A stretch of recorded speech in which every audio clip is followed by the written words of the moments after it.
Hola, ¿qué tal? Bienvenidos a Diálogos con la Justicia. Qué bueno que nos acompaña. Mi nombre es Raimundo Bartolano y nosotros seguimos hablando del tema juez de ejecución penal. Y es que en el programa anterior ya comentábamos cuál es la labor del juez, también cuáles son los derechos que se tienen que respetar de las personas privadas de su libertad y qué es lo que se requiere dentro de la nueva justicia para poder pues seguir con esta ley y poder darle pues obviamente los derechos que corresponden ya como sujeto y no como un objeto a las personas que están en las cárceles de nuestro estado y pues bueno de nuestro país. Para continuar respondiendo nuestras preguntas tenemos a nuestros invitados del día de hoy. Les quiero presentar a la licenciada Yadira Piedad Saavedra López, ella es jueza de ejecución penal.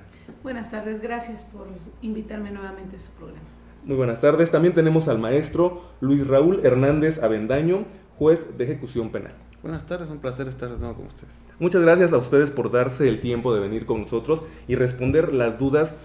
Ya lo comentaba yo, tuvimos un programa previo sobre este tema y recibimos muchas preguntas y se quedaron muchas preguntas también en el programa anterior. Espero que nos dé el tiempo para poder responder todas a toda la audiencia que nos está siguiendo aquí en Diálogos con la Justicia.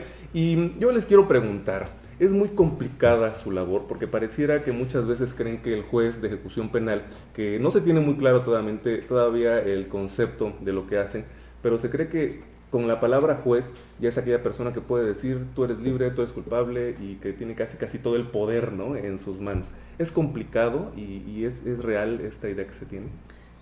Realmente sí es complicado. El juez de ejecución penal tiene que tener, aparte de los conocimientos en el derecho sustantivo, en el derecho procesal, tiene que tener conocimientos en derecho penitenciario, en derecho de ejecución, en derechos humanos, en tratados internacionales respecto a todo esto de la prisión. No es una cuestión nada más de México, es una cuestión de todo el mundo, ¿no? La prisión no ha logrado todavía dejar de ser la reina de los castigos y en todos los países del mundo se utiliza, en algunos en menor medida.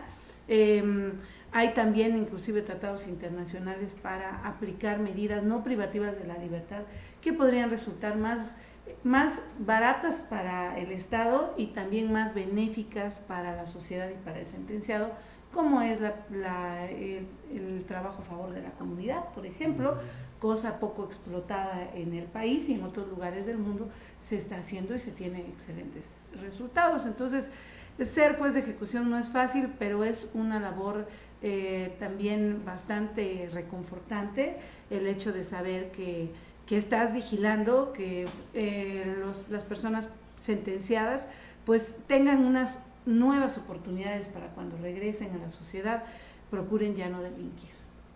Muy bien. ¿De qué manera han sido capacitados los jueces en el Estado? Sí, bien, en el programa anterior veíamos acerca de la vigencia de la ley nacional, pero la ley nacional cuando fue vigente desde el 2016, los estados tuvieron confusión en lo que significaba, en los estados y la federación, de lo que significaba que la ley fuera vigente.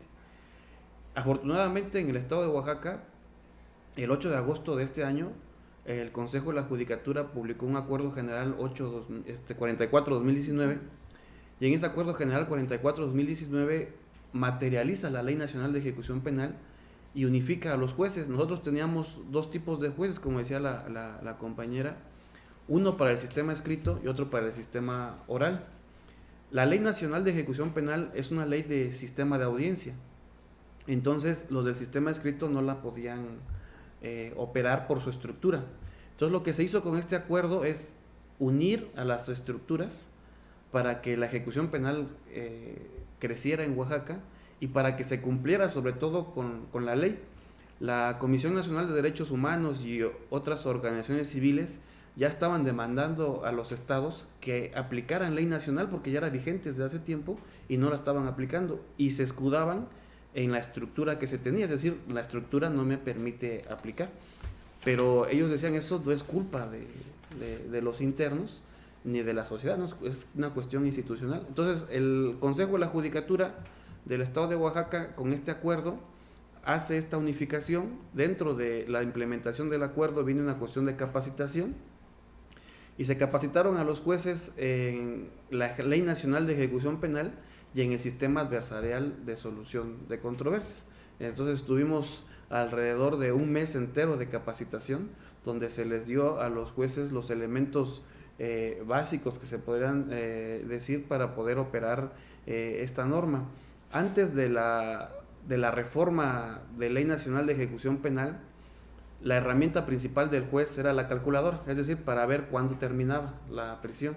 Después de Ley Nacional, la herramienta principal es la Constitución, porque tienes que ver qué derechos se están jugando en la prisión. Entonces cambia la visión del juez de ejecución penal de ser un juez administrativo, que es de cuentas, a un juez protector de derechos humanos, ¿no?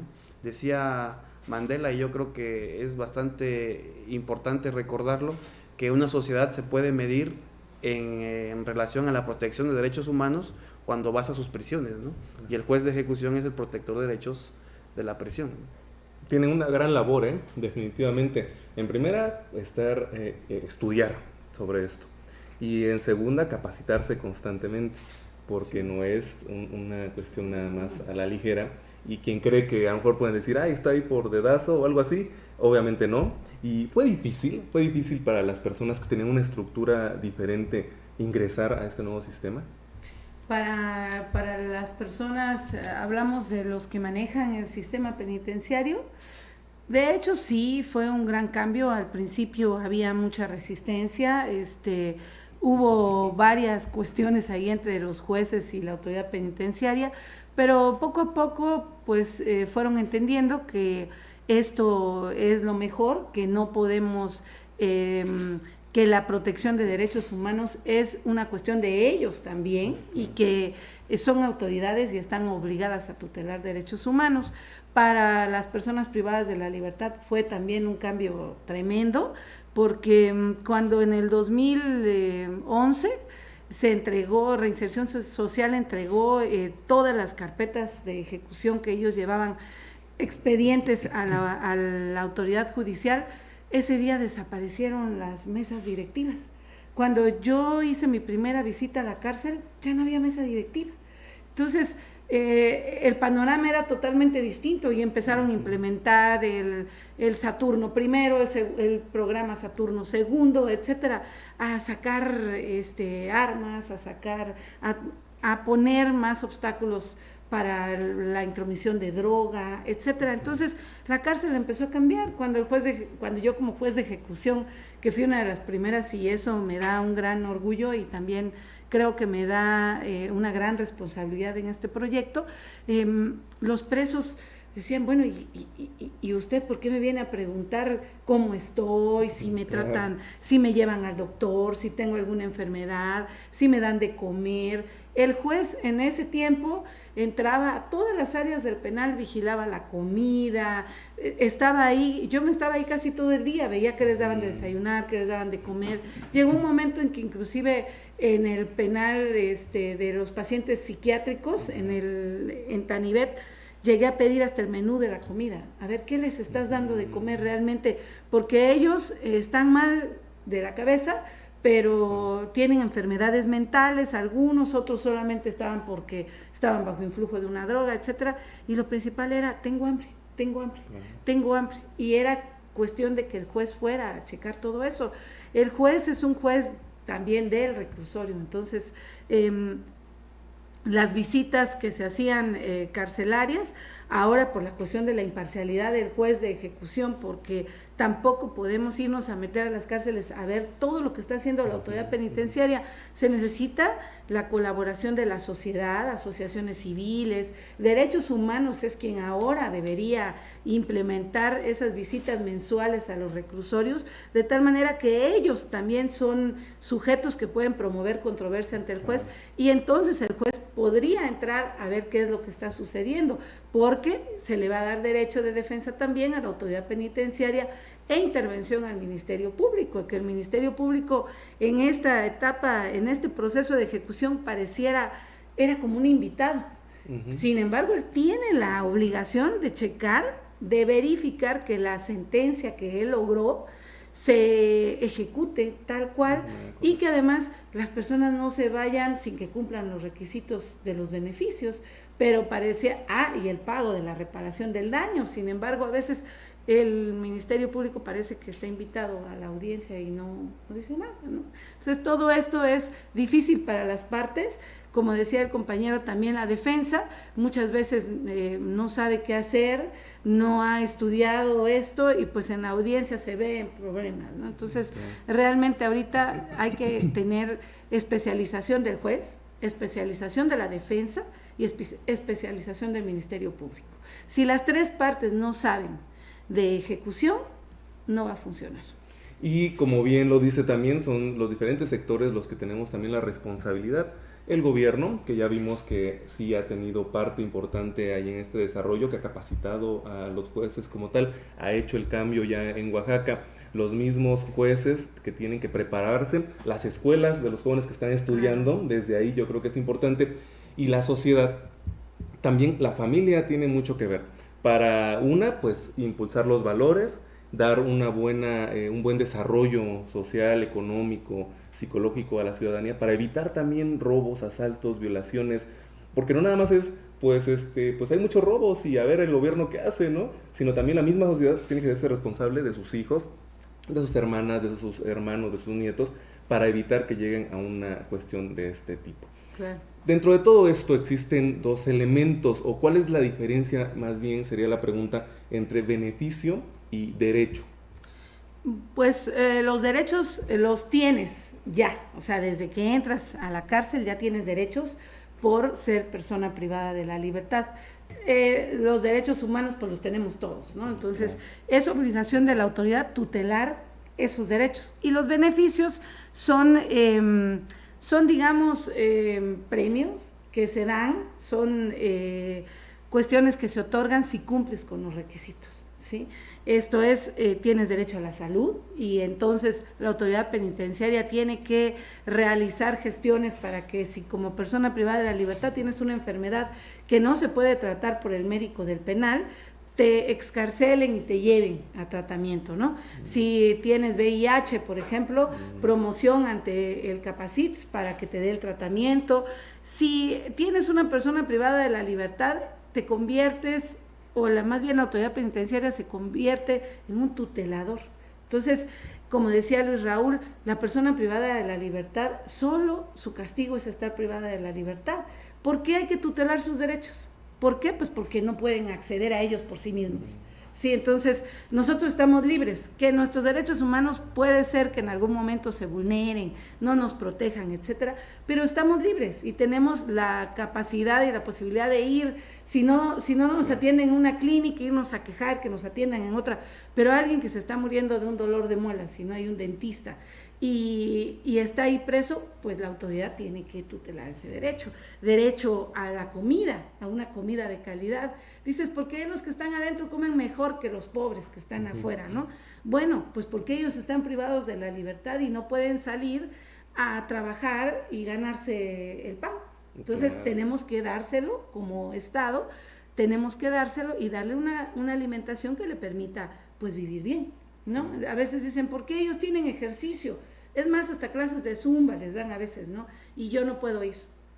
¿Por qué? Pues porque ellos están privados de la libertad y no pueden hacer ejercicio. Muy bien. Afuera. ¿Y estos derechos estaban en la ley anterior? Sí, como les comentaba, teníamos nosotros esa separación entre los que están en prisión y los que no. Y uno decía, pues como la ley anterior no marcaba estos derechos, entonces uno lo tomaba como si fuera, vamos a llamar, una cuestión premial. Es decir, dependiendo de cómo te comportes, Claro. puedes visitar o tener acceso a visita. Dependiendo cómo te comportes, podemos acceder a que tú vayas a tomar escuela, o dependiendo cómo te comportes, tú vas a ir al médico y todas estas cuestiones, ¿no? Dependiendo cómo te comportes, te voy a permitir ir a ciertos lados del reclusorio. Así era antes de la ley nacional, porque en la ley local no venía establecido, pero se nos olvidaba que existía la Constitución. Y por esa razón es que el constituyente en el 2010 dice esta cuestión de la reforma al 18 constitucional, donde dice los internos también son personas humanas, ¿no? Entonces, en la ley nacional, donde ya establece cuáles son los derechos de las personas privadas de libertad, los empieza a desarrollar en otra cultura. Por eso es que los invito a que lean la ley nacional, porque es de las pocas leyes mexicanas que están más desarrolladas que los tratados internacionales. Existen tratados internacionales que siguen hablando acerca de un tratamiento, es decir, consideran que las personas que están en la cárcel son personas que tienen alguna anomalía y que esa anomalía tiene que ser tratada, es decir, tienen que estar en un tratamiento progresivo para mejorar y superar esa anomalía de la persona. La ley nacional nos dice que no, que esta persona es una persona normal, autónoma, que puede decidir por sí misma, tan puede decidir por sí misma que por eso lo castigaste, porque ella decidió cometer un delito y sabía que la consecuencia era una pena, y por eso es que se le sancionó. Entonces, esta cuestión que establece la ley nacional no la establece ningún otro instrumento internacional más que la ley nacional. Por eso es que la ley nacional ya ha sido denominada a nivel internacional como el modelo mexicano de la ejecución penal, ¿no? Porque nos pone en un modelo diferente en el mundo.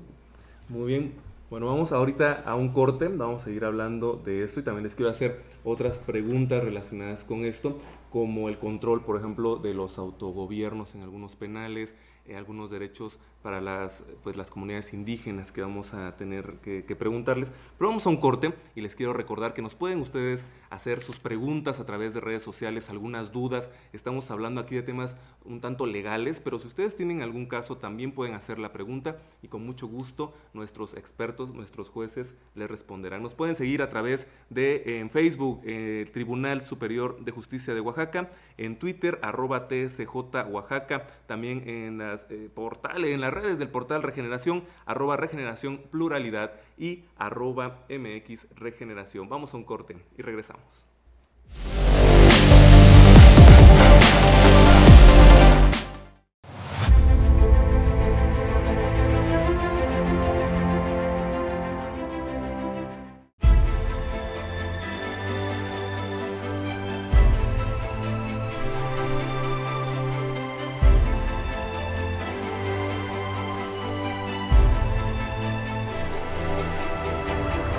Estamos de regreso en Diálogos con la Justicia, qué bueno que nos acompaña. Y nos quedamos en algunas preguntas y en algunas dudas también que nos han llegado, como ya les he dicho, a través de nuestras redes sociales.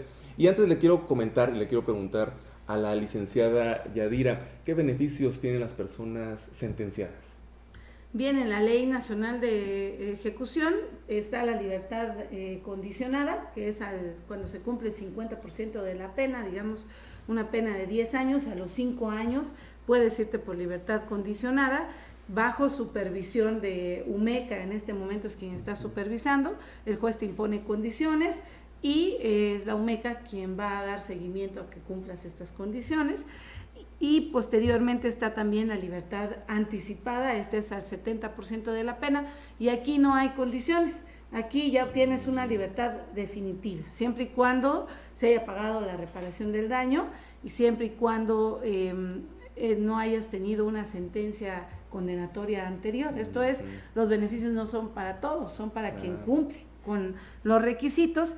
Y otra muy interesante que es la sustitución de la pena. Esto no estaba en la ley de Oaxaca, no estaba en ningún código penal y son supuestos donde cuando una persona está muy enferma no tiene sentido tenerla en la cárcel, porque la finalidad de que alguien esté en prisión es que se aboque al trabajo, al deporte, a la salud, a la educación, para que tenga nuevas herramientas para reinsertarse. Entonces la reinserción no se puede dar cuando una persona está enferma. Entonces en esos casos se puede sustituir la pena por reclusión domiciliaria, por trabajo a favor de la comunidad, también cuando la persona está muy viejita, ya por cuestión de senilidad, ya no puede hacer ninguna actividad en el reclusorio, ya no es preferible mejor tenerlo afuera con otra medida. Y algo muy importante cuando se trate de las personas que son únicas cuidadoras de menores de 12 años.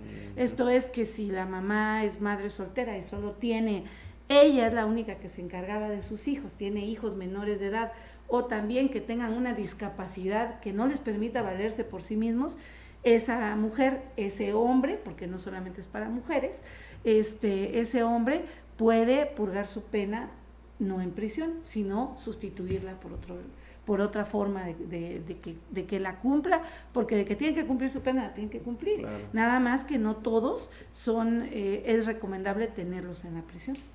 Son casos muy específicos. Son casos muy específicos donde hay que probar en el primer supuesto de personas viejitas y de personas enfermas que el estado de salud o la senilidad es incompatible con la prisión.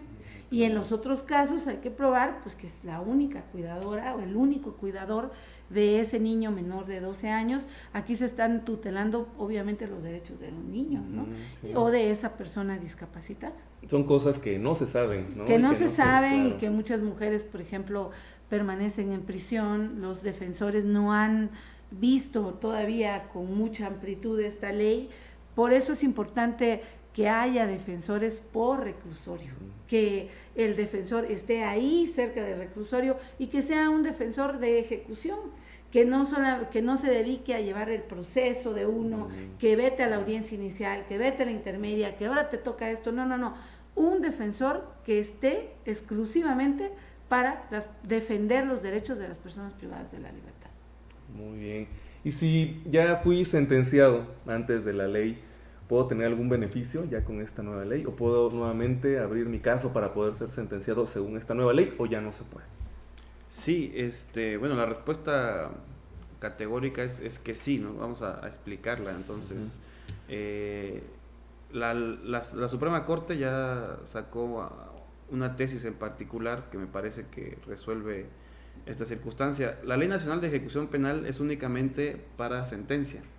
La cuestión del juzgamiento, eso ya es una cuestión que ya pasó, digamos, no es parte de lo que el juez de ejecución hace. El juez de ejecución únicamente ejecuta una sentencia. Si lo que se quiere ver aquí es una cuestión de reconocimiento de inocencia o un nuevo juicio, digamos, eso ya no lo ve el juez de ejecución, eso lo ve otra instancia, ¿no? Pero la Suprema Corte, muy recientemente, la primera sala resolvió lo siguiente, dice: los sentenciados antes de la ley nacional tienen acceso a los beneficios de ley nacional, y la Corte dijo que sí, pero no solamente dijo que sí, sino explicó las consecuencias de esto y dijo: sí puedes aplicar los beneficios de ley nacional a los que fueron sentenciados antes del inicio de vigencia de esta, siempre y cuando estos beneficios sean más benéficos que los que tenía con la ley anterior. Y dice específicamente la primera sala: la diferencia radica entre si le beneficia más o no. En el cuerpo de la resolución así lo establece. Y lo otro que dice es: esto es de manera sustantiva, es decir, respecto al beneficio. Pero procesalmente, ya sea que quieras ocupar un beneficio de ley anterior o un beneficio de ley nacional, invariablemente cualquiera de las dos opciones que tú tengas va a ser tramitado con Ley Nacional de Ejecución Penal, es decir, en un sistema de audiencia. Aunque tú pidas un beneficio de ley anterior y que consideres que tienes derecho a ello, esa petición tiene que ser sustanciada con un sistema de audiencia.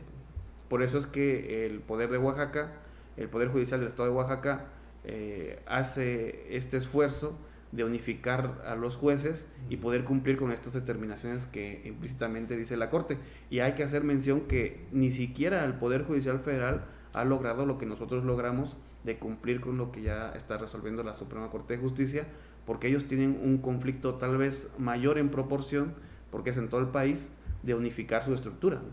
Claro, y que como lo comentábamos en el programa anterior, se adelantó inclusive Oaxaca a que se aplicara en todo el país, ¿no? La nueva ley, y también depende, lo que nos comentaba, pues del delito del que se esté hablando, ¿no? Porque no es lo mismo un delito menor a un delito ya mucho más grave, o es parejo, nada más depende de los derechos. Sí, la ley, que es algo importante, la ley nacional dice que cuando entra en vigor deroga todo lo que esté en contra de ella, y también todo lo que sea más restrictivo. Entonces la ley nacional únicamente prohíbe como beneficios secuestro, trata y delincuencia organizada, nada más. Ujú. Todos los demás delitos pueden tener beneficios, Ujú. lo que ocasiona que si en nuestras leyes anteriores, en las leyes anteriores a la ley nacional, había prohibición, por ejemplo, por homicidio, por violación, abuso sexual agravado, o sea, había esas prohibiciones de beneficio, la ley nacional lo que vino fue quitar esas prohibiciones y permitirles que accedan al beneficio, porque la ley nacional únicamente prohíbe lo que es secuestro, trata y delincuencia organizada. Incluso el secuestro, si tú fuiste sentenciado cuando en la ley que regulaba el secuestro no prohibía el beneficio, tienes derecho a ese beneficio. Y es algo interesante, el segundo transitorio de la Ley General para prevenir y sancionar los delitos en materia de secuestro, ahí dice claramente, los procedimientos iniciados con anterioridad a esta ley, dice, seguirán hasta su conclusión como iniciaron. Ujú. Lo mismo ocurrirá con los derechos de las personas en ejecución de penas, dice. Entonces yo creo que ahí nos aclara respecto de desde cuándo se pueden tomar en cuenta los beneficios de una persona, ¿no? Y está en el segundo transitorio de una ley general, ¿no? Ah, perfecto. Y en los penales, ¿solo existen jueces de este tipo de ejecución penal? Bueno, de hecho ahora ya con la entrada en vigor del acuerdo solo vas a ver jueces de ejecución penal, ya no va a haber jueces de ejecución de penas, juez de ejecución de sanciones. Entonces esto va a ser pues muy benéfico porque ahora todas las personas privadas de la libertad serán tratadas de una misma manera, ¿no? Todas con ley nacional, todas beneficios de ley nacional y van a acceder también a poder acceder al juez de ejecución penal también las personas que están procesadas. Ah, muy bien. Si alguien ya cumplió una pena y considera el juez que aún no está listo para reinsertarse en la sociedad, ¿puede seguir preso? No, la respuesta categórica es que no, porque ya abandonamos esa cuestión de que está listo. Él ingresó a la prisión siguiendo este ejemplo, listo. Él llegó a la prisión listo. La idea es que en prisión continúe listo y salga listo. Entonces no existe esta idea de que lo vamos a componer en prisión. Su castigo es estar en la cárcel, es decir, estar preso de su libertad. En Noruega existe una prisión que se llama Handel, que es de la, podríamos decir, la mejor prisión del mundo. Y se les pregunta a los internos ahí, ¿cómo te sientes? Dicen, yo me siento en prisión, porque no importa que esté un hotel, como dijeran coloquialmente, aunque la jaula sea de oro, estoy en la jaula, o sea, yo no puedo ir a donde yo quiera, no estoy en prisión. Entonces la prisión es eso, es privar de la libertad a alguien y ese es su castigo.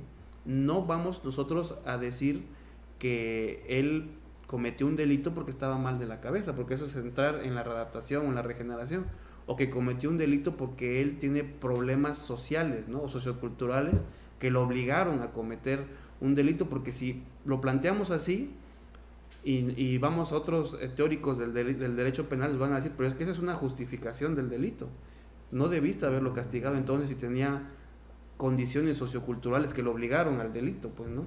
Entonces aquí lo que se está diciendo es una persona normal que tenía capacidad de decisión y que él decidió cometer el delito, sabedor de las consecuencias. Y entonces, como es una persona normal, lo único que tienes que hacer es aplicarle la consecuencia, que es el castigo, sin ver que el castigo ocasione una mejora o no.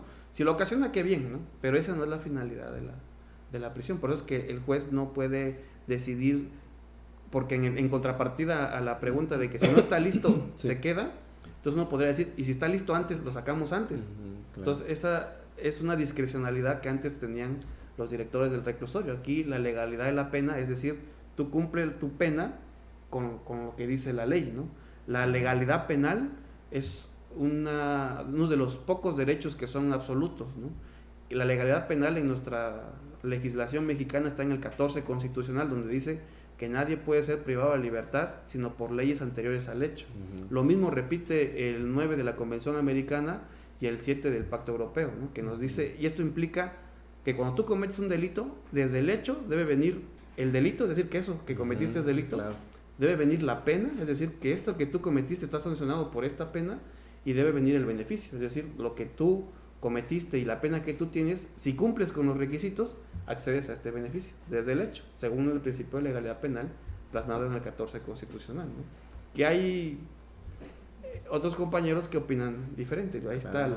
el tema a debate todavía. Y cómo cambia el concepto, ¿no? Pareciera Claro. que nos quedamos con la idea anterior. Y eso me recordó mucho a muchos comentarios que hacen las personas, en la vida diaria, que dicen cuando entran a la cárcel o a un penal, salen peor, ¿no? Y dices, bueno, puedes estar libre y puedes seguir peor, ¿no? Puedes estar mucho peor todavía. Pero creo que también ahí es un tema de, obviamente, los conceptos legales que se deben de tener, el trabajo que se haga dentro del reclusorio, como bien lo decía ya la licenciada, y pues también la persona, ¿no? Que comete esos delitos o que pues está cumpliendo con una condena como tal. Ahora, los familiares de los reclusos tienen derechos, porque ya vimos que hay derechos, hay temas interesantes ahí para las personas privadas de su libertad, pero los familiares tienen derechos en el momento en el que ingresan ya a un reclusorio. Sí, claro, los familiares, que es una novedad de la Ley Nacional de Ejecución Penal, es que lo toma como parte procesal, es decir, puedo ir ante el juez de ejecución, ir ante el director del reclusorio a pedir alguna circunstancia. ¿Qué derecho tengo yo como visitante? Primero, a que se respete mi derecho de visita, es decir, que se respete el derecho que yo tengo como visitante de ir a visitar a mi interno. Hay reglas para el horario y otras circunstancias, pero estas reglas deben ser racionales. Si estas reglas no son racionales, yo puedo ir con el director y si no me resuelve con el juez de ejecución para decirle que no estoy de acuerdo con esa regla que está imponiendo, ¿no? O que no está para mí justificada, y el juez de ejecución entrará si es que justifica la petición. Pero el derecho principal es el derecho a visita, ¿no? El derecho a convivir con mi familiar, el derecho, tal vez yo soy una persona que mi papá está en prisión, tengo el derecho a estar con mi papá, ¿no? Aunque esté en prisión, ¿no? Derecho al contacto familiar. Si yo soy esposo de alguien que está en prisión, tengo derecho a ese contacto conyugal, ¿no? A la visita íntima también, ¿no? ¿Los menores de edad pueden ingresar a un penal? Sí, a visitar? hay una regulación especial para menores de edad donde se dice que tienen que estar siempre acompañados de un adulto, ¿no? Pero nada más. En cambio, hubo un caso en el que a menores de edad se les revisó, primero se les revisó porque se tiene la desconfianza por la autoridad penitenciaria, se les revisó, se les hizo una revisión, vamos a llamarla ilegal porque se les revisó de manera, como dice la compañera, exhaustiva a los menores, y al final se les dijo que no podían pasar. Entonces uno dice, ¿para qué lo revisas si no lo vas a dejar pasar? Claro. ¿No? Entonces los menores tienen que ir acompañados únicamente de un adulto, y con esa única indicación tienen los mismos derechos que los demás. Tú no puedes revisar a un menor si no está en presencia de la persona adulta que está ahí, y tampoco lo puedes revisar en sus cavidades o en sus, digamos, de manera más íntimas intrusiva, claro, sin permiso del juez. Y antes no se hacía eso, antes el director del reclusorio o los custodios hacían esta revisión sin permiso de los jueces y encontraban delitos, es decir, encontraban aparatos celulares, encontraban droga y los acusaban. De hecho, muchas mujeres que eran esposas o parejas de los internos estaban procesadas o eran internas por estar procesadas por delitos de este tipo, de meter aparatos celulares o droga a la prisión, y estas revisiones las hacían sin permiso del juez. Ahora ya no, ahora si esta revisión la haces sin el permiso del juez, esa prueba se torna ilegal, y eso lo plantea la Ley Nacional de Ejecución en los actos de revisión. Actos de revisión en las celdas y para los visitantes tienen que ser de esta forma, y sobre todo el visitante tiene también derecho a un defensor, ¿no? Como es parte procesal, cuando el visitante ve que algo no le convence, pues tiene derecho a nombrar un defensor para que lo defienda ante la autoridad penitenciaria, ¿no? Muy bien, ese es un punto que es importante y hay que tomarlo en cuenta también. Claro. Ya se nos acabó el tiempo y realmente tenemos más información de la que podemos seguir hablando, más preguntas, más dudas que nos están haciendo llegar a través de las redes sociales. Pero bueno, quisiera un comentario muy breve antes de terminar acerca de las personas que no hablan español, que hablan alguna lengua indígena. ¿Se ha tomado en cuenta también esto? Claro que sí, ellos tienen derecho también a un traductor, tienen derecho en audiencia con su defensor, inclusive a que se les ponga un traductor que pueda ayudarlos en esta etapa. Inclusive cuando nosotros hacemos visitas carcelarias, ahí tiene que ir el intérprete para efecto de que pueda pues decirnos qué es lo que está sucediendo, ¿no? Ahora bien, usted decía, bueno, una cuestión final creo que sería el hecho de que veamos que las cárceles no están en otro lugar, en otro planeta, están aquí. Izcotel está aquí a 10 minutos. Etla, la cárcel está muy cerca de donde todos vivimos. Entonces, Tanibet también es un lugar donde lo que tenemos ahí, lo que sale de ahí es lo que al final de cuentas viene a repercutir en la seguridad de nuestra sociedad. Es importante que nos asomemos a las cárceles, que vayamos a comprarles cosas. No hay industria penitenciaria, ellos no tienen forma de vender sus cosas.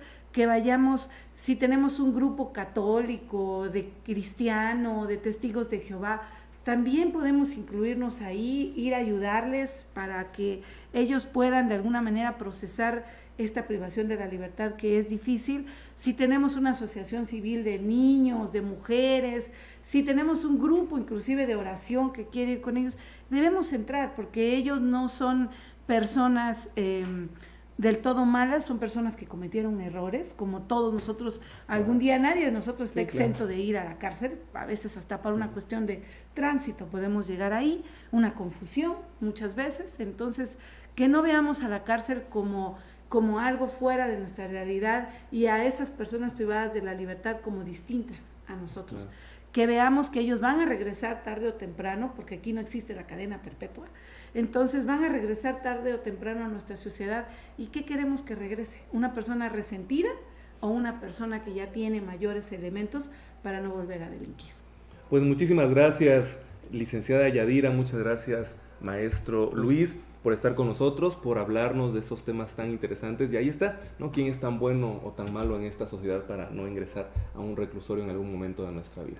Pues muchísimas gracias a ustedes por seguirnos a través de esta gran plataforma Regeneración y nos vemos hasta la próxima.